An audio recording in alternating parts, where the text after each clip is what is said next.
दोस्तों, मैं डॉक्टर जितेंद्र वाही, वरिष्ठ नेत्र चिकित्सक, Greens Medical Centre, Kanpur Road, Lucknow से।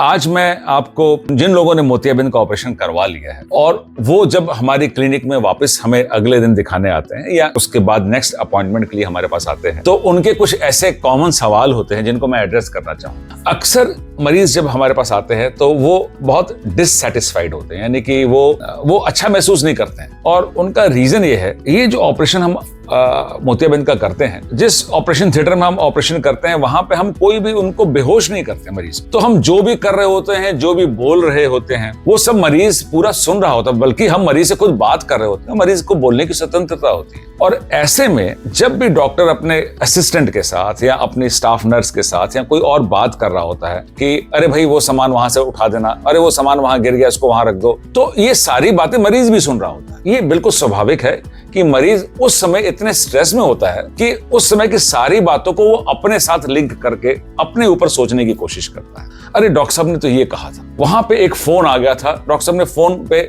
बात कर रहे थे, तो शायद मेरा ऑपरेशन बहुत अच्छा नहीं हुआ। या उनके असिस्टेंट ने कहा अरे वो तो देखो क्या गिर गया, तो क्या वो मेरा लेंस तो नहीं गिर गया था। मैं इसलिए कह रहा हूं क्योंकि मुझे अब करीब 30-35 साल हो गए हैं इस प्रोफेशन में, और अब इतना एक्सपीरियंस है कि जब ये सारी चीजें मेरे सामने आती हैं तो मैं रेट्रोस्पेक्ट में पीछे जाके सोचने की कोशिश करता हूँ कि आखिर ये सब बातें आई कहां से, कि ये जो हम वहां पे कर्सरी बातें करते हैं या डॉक्टर्स आपस में जो बात कर रहे होते हैं, असिस्टेंट से बात कर रहे होते हैं, वो मरीज को के ऊपर बहुत ज्यादा प्रभाव डालती है। और शायद वो हमारी ही गलतियां हैं, पर वो एक कॉमन सिचुएशन है। कोई भी डॉक्टर, कोई भी स्टाफ किसी भी मरीज का अहित नहीं चाहता, ना ही कभी करेगा, लेकिन मरीज इस बातों से परेशान है। तो मैं आपको ये कहना चाहूंगा कि ये काम हमारा बहुत जिम्मेदारी का काम है और उस बातों को लिंक करके परेशान होने की जरूरत नहीं। दूसरी बात, ऑपरेशन तो हमने करा लिया, हमको जैसे पहले दिखता था हमको बिल्कुल वैसा ही दिख रहा, कोई हमको बहुत फर्क तो पड़ा ही नहीं उसको। अब ये भी एक बहुत बड़ा साइकोलॉजिकल इवेंट है। शुरू में जब हम एक आंख का ऑपरेशन करते हैं, जब पेशेंट बाहर आता है, काफी सारे मरीजों का तो जो रिएक्शन होता है वो होता है वाओ, मुझे मजा आ गया, मुझे बहुत अच्छा दिख रहा। 90% लोगों का वो रिएक्शन होता है। लेकिन 10% मरीज ऐसे भी होते हैं कि डॉक्टर साहब मुझे तो अच्छा नहीं दिख रहा। बहुत हद तक संभव है कि कोई कॉम्प्लिकेशन हो जिसके कारण साफ ना दिख रहा हो, लेकिन बहुत हद तक ये भी संभव होता है कि मरीज उस बात को कोरिलेट ही नहीं कर पाता कि अच्छा क्या है और अच्छा कितना है। फिर हम जब उसको विजन चार्ट पे बैठाते हैं, दूसरी आंख को बंद करके जिस आंख में ऑपरेशन किया उससे पढ़ा के दिखवाते हैं, समझाते हैं, तब उनको थोड़ा सेटिस्फेक्शन होता है। मरीज का ये भी कहना होता है कि साहब हमको दूर का अच्छा दिख रहा है, नजदीक का तो अच्छा नहीं दिख रहा है। हमने उसकी आंख में ऐसा लेंस लगा रखा है या किसी भी सर्जन ने लगा रखा है जो कि सिर्फ डिस्टेंस विजन, दूर के विजन को करेक्ट करेगा, नियर के विजन को करेक्ट नहीं करेगा। यानी कि वो मोनोफोकल लेंस है, मल्टीफोकल लेंस नहीं है, तो नजदीक का साफ नहीं दिखाई दे। पर मरीज की परेशानी का तो वो तो सिला तो बनी गया, उसको परेशानी होती है। और इसके अलावा एक और बहुत बड़ी कॉमन प्रॉब्लम जो हम डॉक्टर्स के लिए बड़ी चैलेंजिंग है, और मेरे पापा के दोस्त ने कराया था, उनको भी बहुत अच्छा दिखाई दे रहा था, मुझे तो अच्छा दिखाई नहीं दे रहा। तो वो जो एक सुपरलेटिव कंपैरिजन एक मरीज का दूसरे के साथ, अरे भाई जब हमारे दोनों हाथ बराबर नहीं है, जितनी दूरी में एक हाथ से पत्थर फेंक सकता हूं दूसरे हाथ से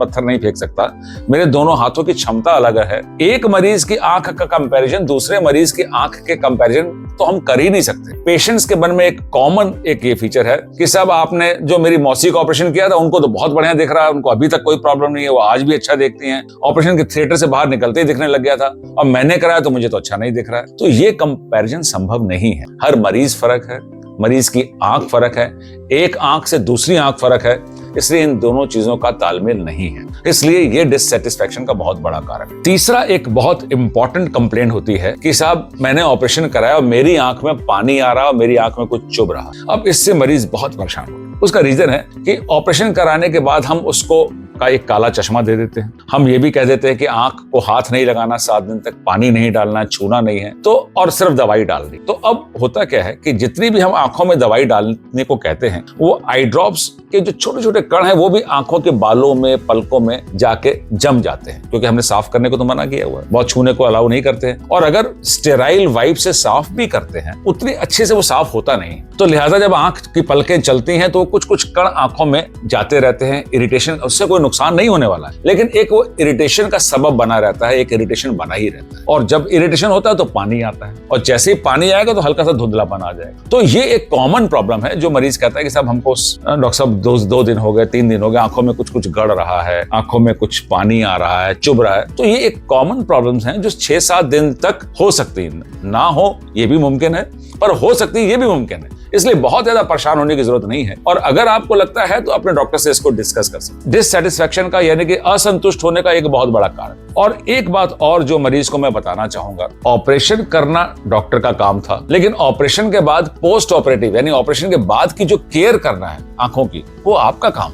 तो उसमें डॉक्टर्स ने आपको कुछ इंस्ट्रक्शंस दे रखी और वो इंस्ट्रक्शंस बहुत सिंपल है कि आंखों को 7 दिन तक छूना नहीं है, पानी नहीं डालना है, आंखों को मलना नहीं है, छोटे बच्चों को गोदी में लेके खेलना नहीं है, कोई भारी वजन नहीं उठाना है, बहुत ज्यादा योगा या एक्सरसाइज, वेट बेयरिंग एक्सरसाइजेज नहीं करनी है, या बिना पूछे कोई दवाई नहीं डालनी। अब ये कुछ छोटी छोटी इंस्ट्रक्शंस हैं जो हम 6-7 दिन के लिए देते हैं। अक्सर मरीज इन चीजों को सुनता जरूर है, बहुत से लोग फॉलो भी करते हैं, पर बहुत से लोग फॉलो नहीं भी करते हैं और फिर परेशान होते हैं। और जब परेशान होते हैं तो असंतुष्ट होते हैं और फिर आके कंप्लेंट करते हैं। तो हमें इन बातों का भी ध्यान देना है कि जो चिकित्सक ने पोस्ट ऑपरेटिव निर्देश दिए हैं उनको फॉलो करें। तो शायद ये कुछ कॉमन चीजें थी जो अक्सर हमारे क्लिनिक में आती है, मैं आपसे शेयर करना चाहता था। मेरी जानकारी आपके काम की है, आपके अपनों के काम की है, तो आप इसको YouTube पे जाके सब्सक्राइब कर सकते हैं, Instagram पे जा सकते हैं, वहां पे भी आपको मेरी सारी जानकारी मिलेगी, Facebook पे जाके और वहां भी आप मुझे इसको फॉलो कर सकते हैं। ये सारी चीजों के बारे में अगर कोई क्वेश्चंस हैं तो आप प्लीज क्वेश्चन बॉक्स में जाके आप टाइप करें अपने स्पेसिफिक क्वेश्चंस